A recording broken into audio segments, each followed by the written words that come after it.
So you get the honour of going first. For anyone who doesn't know, Sue has played for Tranmere, Lincoln Ladies, Doncaster Rovers, Bells. She made 93 appearances for England as well. A lot of you may know Sue from our TV screens.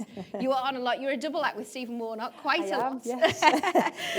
And you're also a former student here. Yes. And you got an honorary doctorate in 2009. I did. So you know the place very well. Yes. So if you want to start by telling us a bit about yourself. Yeah, I will do. Good afternoon, everyone. First of all, thank you for inviting me. And it is actually great to be back because I studied here. I actually worked it out before, it was like 20 years ago. So it's changed so much, it's developed, but lovely place, and it's really great to be back. So yeah, I'm going to start from the very beginning, really, of my journey, because it's very different to what a journey of a female footballer would be like now. I started to play football when I was about 5 years old for a local boys team because there wasn't any girls teams around when I was little. So if I wanted to play football, that's what I had to do, which is so different to now. There's so many girls teams. If I go back to my local area, which is Rainhill, it's only a small village. There's like 3 or 4 teams that girls can join. And I was that annoying little sister that used to follow my brother everywhere. So my brother used to go to training every Saturday morning, Rainhill United, and I used to follow him going, can I play? Can I play? And eventually they said, oh yeah, just let her play. So I played with the local boys team, and I loved it. And I was the one that was there all the time. You know, hail, rain or snow, I'd turn up to training. Like my brother was still in bed, but I kept going because I just really, really enjoyed playing. Then at the age of 12, the FA stopped me playing mixed football. So had to sign for a ladies team. The nearest team to me was Tranmere Rovers, but that was still about 35 minutes away from my house. So thankfully my dad could drive. So my dad used to take me to training twice a week, pay for the subs and the toll and things like that. So without the support of him and my family, probably wouldn't have been able to continue my football journey. A lot of girls my age either went into a different sport or just packed in all together. So I was lucky that I had that support. So where it's quite different is I played for Tranmere senior women at 15. I got selected for England senior women at 16. And I made my debut for England women's senior at 17, which is so different to now because I'd have been playing in an academy. So all of the WSL sides have an academy. I'd have been playing for one of the England development teams. So it would have been the 15s, 17s, 19s, and I would have progressed through. So it wouldn't have been so much of a big jump. It wouldn't have been, you know, a kid literally going to play women's football. And I think when you look at the sort of academies now, it's amazing, you know, the structure that they have and like I say, the progression just makes it that little bit easier because I remember going to Tranmere and our training sessions consisted of, we'd do like a 30-minute fitness session and that would just be running around the housing estate for 30 minutes. And then we'd go and we'd just play 11v11. So I remember first going to England and it was structured and there was coaching and I was like, wow, this is so different. They were telling me what I needed to eat, what I needed to drink. And that's what the girls get now from a very young age. They have that structured coaching session. They have the strength and conditioning. They have the nutrition, the sports psychology. So they're better prepared, I suppose, for that transition all the way through. But I feel like I'm lucky that I've seen both sides of the game. So I've seen the completely amateur side where I had to pay to play. I've seen the semi-professional side where I was paid a little bit, but I had to sort of work and study at the same time. And then I was also full-time professional when I was at Lincoln and at Doncaster Bells. So when you look at the WSL sides now, they're all full-time professional. A lot of the championship teams are as well. So we are getting there. It's certainly progressing. Okay, the next bit is the next part of my journey, just rushing through it, is the retirement side. And that's the bit as sports people we all hate. I absolutely hated it. And I never officially retired because I didn't want to say it. I didn't want to say that I've stopped playing. So I'm still, if Serena Wiegmann's around, I'm still available for that 100th cap. But that's where, you know, lots of athletes that I've spoke to and former players, they struggle with that transition because I think I felt anyway, I lost my identity. I was always a footballer. And then suddenly I wasn't a footballer. And I was like, well, what am I? But what I did do, I actively made sure that I did media throughout my football career because I thought, well, that's something that I'd quite like to get into after I finished playing. So I remember being at training sessions or after games, and if media would come along, I would be the first one to go, yeah, I'll do an interview, whereas a lot of other players would maybe swerve that side of it.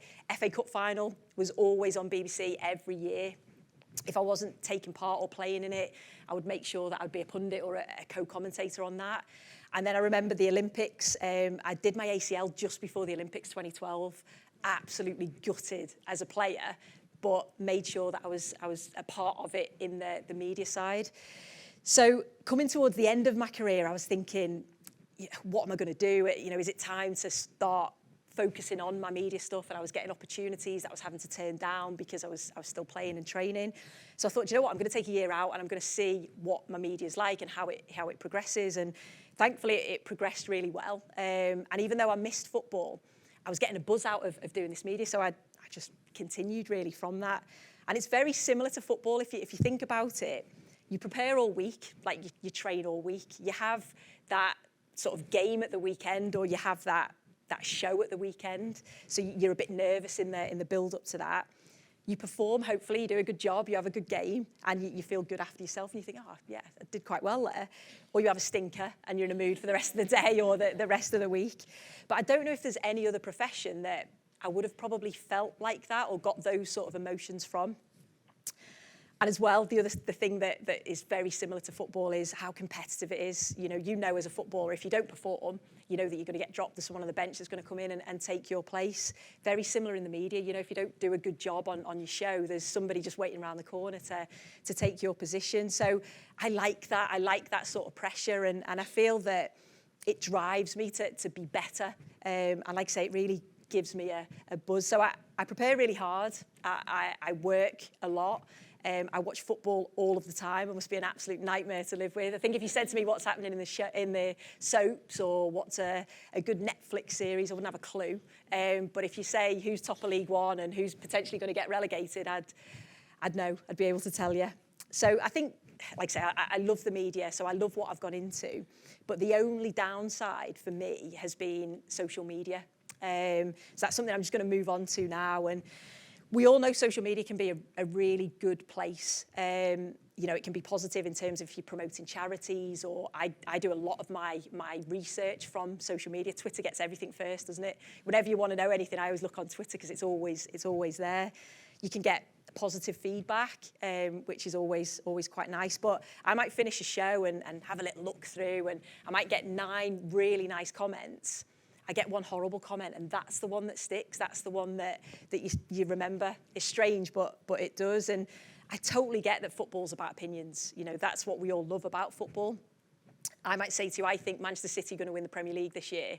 There might be some Liverpool fans in here going, no, I think Liverpool are going to win the Premier League. And that's great. That sort of discussion is what we all love about football.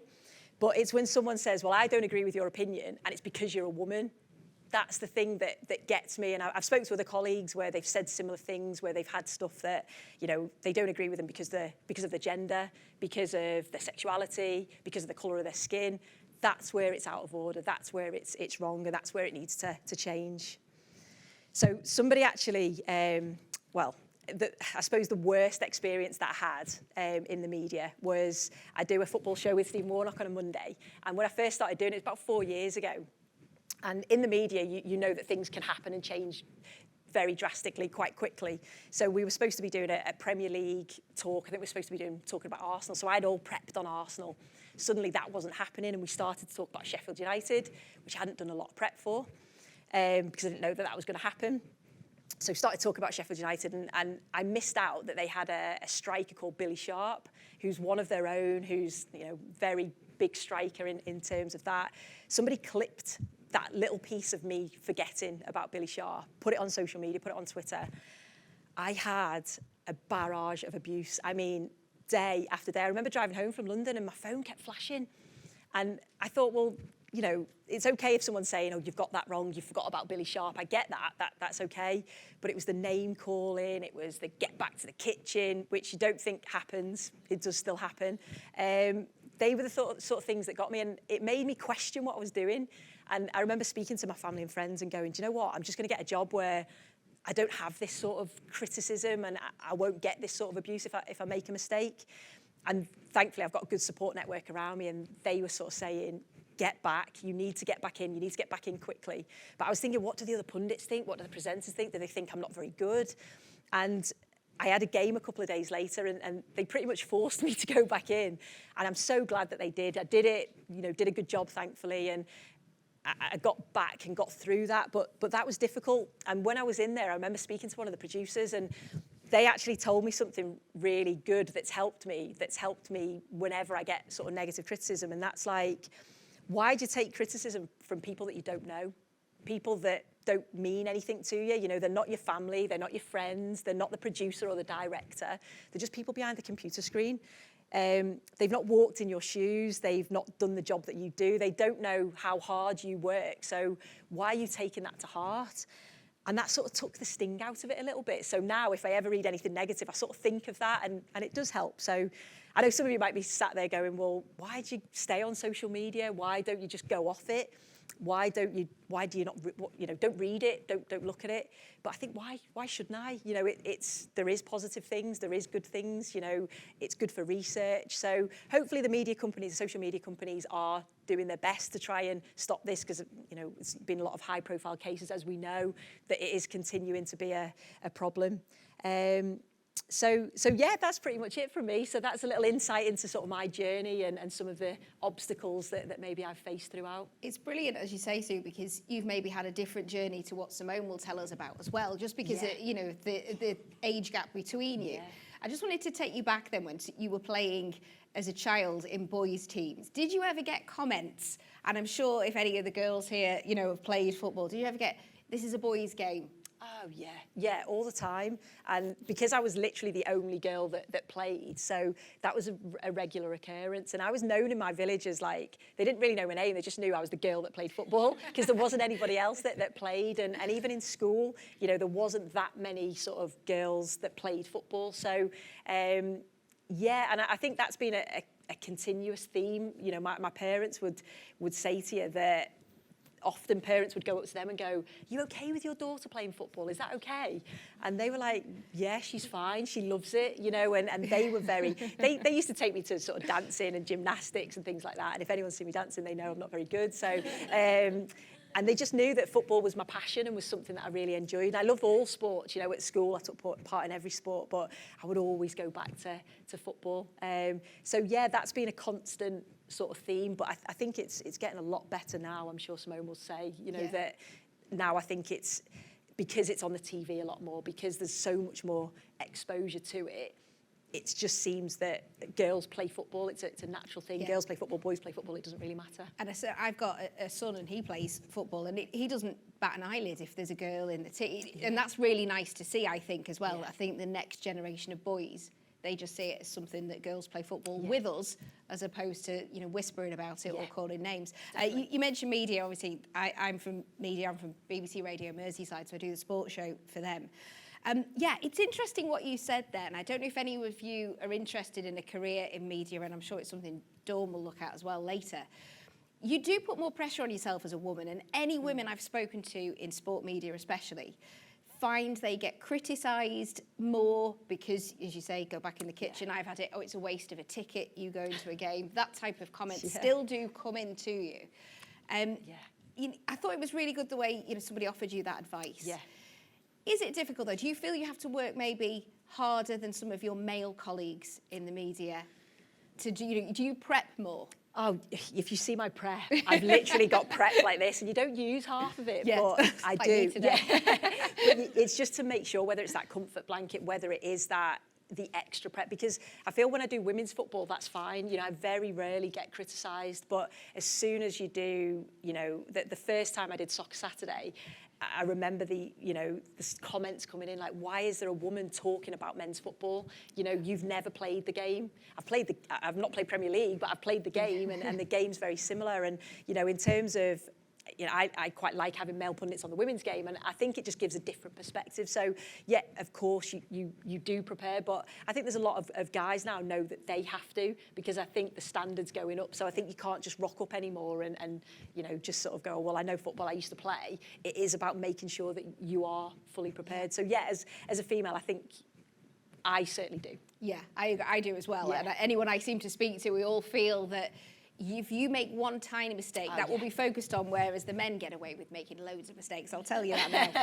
And finally, I was just say about male allies as well. It's important. Men, I'm sure everyone agrees, it's important, you know, men stand beside women in sport and sport media as well, isn't it? I think that's so important. And, you know, again, the men that I work with, you know, on Soccer Saturday, Stephen Warnock on the Monday show, they're absolutely brilliant. And, you know, if ever I get any sort of like negative comments, they're the first ones there, and they're the ones to either comment back or they'll come and speak to me. Paul Merson phoned me up once when I got quite the Billy Sharp incident, and spoke to me and sort of said, don't worry about it. Like, you know, we don't think it was just one mistake. I make mistakes every week. We all have a brain fart. Yeah, and it is, and that's the thing. It is just a mistake, but you really sort of like you get yourself all wound up about it. So it's nice to have those male allies, like you say, within the industry. Before we move on, we're going to put your work hat on. Oh no! Did anyone watch the Merseyside derby? And I presume we've got reds and blues. Yeah. Okay. Was it a penalty? 100%. It was a penalty. As you can tell, I'm a blue. But yeah, 100% it was a penalty. Absolutely. And if you need a recommendation, I can tell you something to watch on Amazon Prime. No Woman, No Try. Which is about women's rugby, which brings me nicely. In fact, let's have a round of applause though first. Amazing.